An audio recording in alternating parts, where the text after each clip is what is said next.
وَيَدْعُ الْإِنْسَانُ بِالشَّرِّ دُعَاءَهُ بِالْخَيْرِ дейді. Адам баласы жүрегінде иман болмағандықтан, Алланың заңдылықтарын түсінбегендіктен, көп мәселелерде Алла мен Алланың заңдылықтарына қатысты білімсіз болғандықтан, өзінің басына жақсылықты қалай тілеп жүрсе, жамандықты да солай тілейді дейді. Жамандықты да солай тілеп шақырады дейді. وَكَانَ الْإِنسَانُ عَجُولًا. Өйткені адам баласы сондай бір асығыстыққа бейім жаралған дейді. Яғни білім болмаған кезде асығыстық адамды жеңіп кетеді екен. Білім болмаған кезде адамды мұң, уайым, ашу деген нәрселер жеңіп кетеді. Сол кезде ол өзінің басына бір жамандықты шақыра салады дейді Алла Тағала. Көбінесе Алла Тағала біздерді қалаған кезінде өзінің даналығына сай таршылықпен сынауы мүмкін. Бір қиындықпен сынауы мүмкін. Немесе бірінен соң бірі келіп жатқан сәбилер шетіней беруі мүмкін. Алла өзі біледі не істеп жатқанын. Ол өзінің ісінде дана. Алайда біз Алланың бұл заңдылығын сынақ үшін жаралғанымызды түсінбеген кезде, жаңағындай қиындықтарды көтере алмай қалып, адам басына сол кезде бір жамандықты тілеуге дайын тұрады екен. Мысалы, пайғамбарымыз саллаллаху алейхи ва саллямның заманында қасындағы сахабалар, олар да енді бірте-бірте үйреніп жатыр. Біз де бірте-бірте үйреніп жатқандай. Сол бірте-бірте дінді, Алланың заңдылықтарын үйреніп жатқан кездер болатын. Сондай бір жорықтардың бірінде, сахабалардың айтуы бойынша, жорықтардың бірінде бір түйеге 7 адамнан кезектесіп мінген кезіміз болды дейді. Сол кезде бір кісінің кезегі келді де, ол түйеге мінген кезде түйе жүрмей қойды дейді. Сол түйенің жүрмей қойғанына да адам деген сондай әлсіз, мысалы бір күшті болуы мүмкін, ол біреумен күресетін болса жеңіп кетуі мүмкін. Бірақ Алланың оны бір көндіргісі келетін жағдай туғызғанда, сол жағдайға көніп жатқанын көтере алмайтын адамдар болады. Мысалы, келе жатып сүрініп қалғанына соны көтере алмай жылайтын адамдар болады да, сөйтіп жолды лағнет дейді ол, мысалы. Сондай нәрселер бар, мінездер. Сонда жаңағы сахабалардың біреуі сөйтіп қол астыларындағы қызмет жасап жүрген адамдарға да жамандық тілемеңдер. Вәлә ғала әуләдикум. Балаларыңа да жамандық тілемеңдер. Вәлә ғала әмуаликум. Сондай-ақ малдарыңа да жамандық тілемеңдер. Ла туафиқу миналлахи сағатан юссалу фиха атаан фаястаджиба лакум деп аяқтайды сол хадисін. Алла Тағаланың міндетті түрде жауап беретін сағатына сәйкес келіп қалмасын өзіңе жамандық тілеп атқан кезің дейді. Фаиннал малаиката юамминуна ала ма тақулун. Шынымен де періштелер айтып жатқан сөздеріңе амин деп қалады дейді. Сондықтан да бала сізге берілген. Сіз оны тәрбие мектебінен өткізу керексіз. Оны тәрбиелеу жолында үлкен сабыр керек, үлкен рахымдылық керек. Ол сіз ойлағандай жұмыс емес ол. Сіз сол жұмыстың табиғатына сыну керексіз да. Егер сіз сынбасаңыз, ана бала сіздің ойыңыздағыдай болмай жатқанда, өй деп, бізде қаншама сөздер бар үйде. Қарапайым болып кеткен, мысалы, қоғамда қарасаңыз. Мойның үзілгір деген сөз айтылады. Кәдімгідей айтылады ол. Дүкенге жіберіп бармай қалса, құрып кеткір деген сөз айтылып жатады. Неше түрлі сөздерді естіп жатырмыз адамдардан, мысалы. Келмеске кетсін деген сөздер айтылып жатады. Сол жаңа қыздарға да сондай нәрселер айтылып жатады. Дұрыс адамын таппағыр. Неше түрлі сөздер балаларға айтылып жатады. Ол бала тәрбие мектебіндегі бала ол. Сен баламен жұмыс жасай алмай жатқан кезде өзіңіз ойлаңыз да.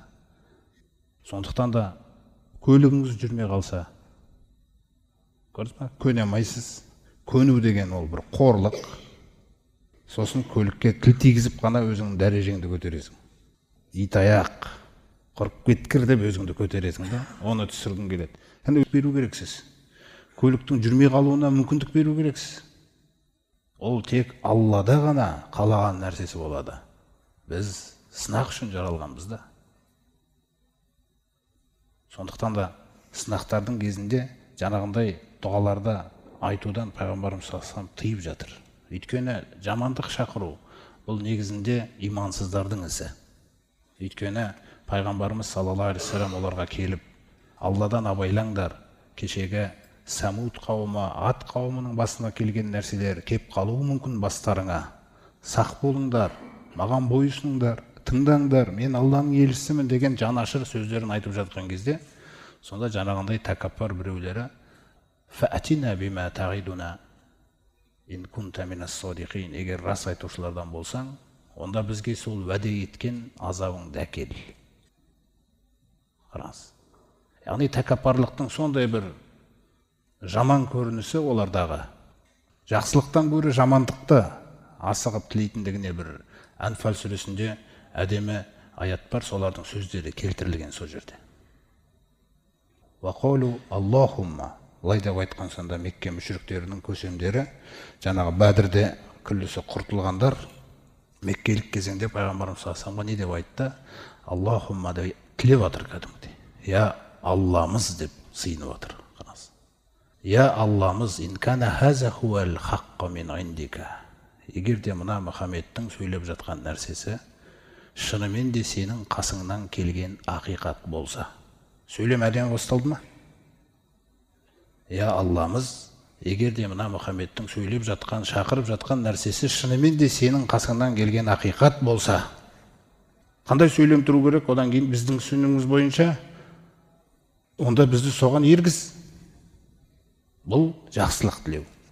Бірақ сөйлемдеріңіз қараңыз қалай аяқталады. Егер де бұл Мұхаммедтің айтты де, бастарына тілесе де, Алланың рахымы ашуын жеңген Юнус сүресінде Алла Тағала баяндағандай, «Валау юғаджируллаху линнаса аш-шарра истиғжалахум бил хойри лақудия байнахум». Егер де сол адамдар өздеріне жақсылық тілеп атқан кезде, Алла Тағала соған жауап беріп, оларға бергені секілді, жамандылық тілеген кездерінде де бере салған болса, онда олардың мерзімі сол күні бітер еді дейді, жердің бетінде. Сонда Алла Тағала мүмкіндік береді. Сондықтан да мұсылманның иман бергеннен кейін жақсылық беріліп атқан кезде де, жаңағындай сынақ, қиындықтар келіп атқан кезде де сөзіңіз, дұғаңыз тура жолда болу керек. Тура жолда болудың ең әдемі дұғасы пайғамбарымыз саллаллаху алейхи вассалам, егер де оған жақсылық келсе, көңіліне ұнайтын нәрсе келсе, онда альхамдулилля дейтін. Бізге үйретілген керемет сөз. Сол альхамдулилля бірден таразыға кетеді ғой. Оның салмағы зор болады. Жаңағы қиыншылық қандай көлемде болса, пайғамбарымыз саллаллаху алейхи вассалам айтады: «Инна ғизамил жазаи маға ғизамил балаи». Шынымен де сауаптың ұлылығы сынақтың ұлылығымен қатар жүреді дейді. Сынақ үлкен болса, онда оның сауабы өте үлкен болады. Сол сынақтың, үлкен сынақтың кезінде сізден альхамдулиллахыңыз шықса, ол альхамдулилля дегеніңіз таразыға барып түседі сізге. Жақсылықтың кезінде. Енді пайғамбарымыз саллаллаху алейхи вассаламға ойындағыдай болмай қалды жағдай. Қиындық келді. Сол кезде сөзі альхамдулилля қайтадан аля кулли хал деген сөз қосылады. Қандай жағдай болса да. Міне. Қиындықта да жиналып жатыр ақыретіңіз, жақсылықта да жиналып жатыр деді. Сол кезде сіз альхамдулилля қандай жағдай болса да деген сөзді айту керек едіңіз. Дедіңіз, Алланың тағдырына келіспей жатсыз. Келіспесең де сен жеңе алмайсың ол заңдылықты. Ол жеңді сен. Сен көну керексің. Раббым, көндім деу керексің. Солай ғана сүйкімді боласың. Көнбегеннен не істейсің? Не істей аласың? Не көрдің бе? Сондықтан құрып кеткір деген сөз шығуы мүмкін сол жерде. Өйткені адам ашудың кезінде не айтып не қойғанды білмеуі мүмкін. Сол үшін Алла Тағала мына аятта бізге сол әдепті үйретіп жатыр. Әрдайым жақсылық тілеңдер. Ла тадғу аля анфусикум. Өздеріңе қарай жамандық тілемеңдер. Тек қана жақсылық тілеңдер. Мысалы, Яқуб пайғамбардың Юсуф баласы жоғалғанда, одан кейін Биньямин жоғалған кезде, сонда жылап отырып не дейді? мысалы екеуі де кетіп қойған кезде үміт етем, Раббым олардың күллісін маған қарай алып келе ма деп. Кім жақсылық тілеу. Өйткені ой шайтанның ең кірісетін жері. Сіздің ойыңызға бір кіріп алса, ол сол арқылы ол сізді билей алады. Сондықтан Алла Тағала жол бермес үшін Әл-Хадисул Қудсида сондай нәрсені айтады бізге. Ана инда зонни абди би. Мен құлым мен жайында ойлап отқанда ойының қасындамын дейді. Қараңыз. Құлым мен жайында ойлап отқанда мен оның ойының қасындамын. Фа ин зонна би хойрон фахуа хойрун лаху. Егер мен жайында жақсы ойласа, өзіне жақсы болады дейді. Ва ин зонна суан. Егер де жамандық ойласа, мен жайында деген сөзді айтпайды. Өйткені жамандық мен жайында ешкім жамандық ойлауға хақысы жоқ дейді. Жамандық ойласа, ол жаңағы шайтаннан келіп жатқан нәрсе.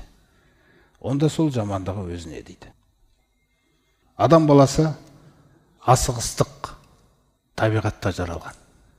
Қашан иман мен білім біргеді, асығыстық деген нәрсе сізге дос болмайды. Асығыстықтан құтқаратын нәрсе тек қана иман және білім. Білім дегенде осы кітап, пайғамбардың сүннеті көзделіп отыр ғой бірінші орында. Міне осы екеуі сіздің жетекшіңіз болса, иншалла, асығыстық деген табиғат, ашу деген нәрселер бәрі өміріңізден қалыс қала береді. Қала береді олар, жұмыс істемейді. Өйткені білім оның орнына жұмыс жасайды. Ашу, ыза деген нәрселер сіздің өміріңізде орын ала алмайды. Өйткені күллі жаңағындай жаман сөзді де, жаман тілекті де, жаман ойды да әкелетін нәрселердің барлығы сол асығыстық. Ол шайтанға тән сипат.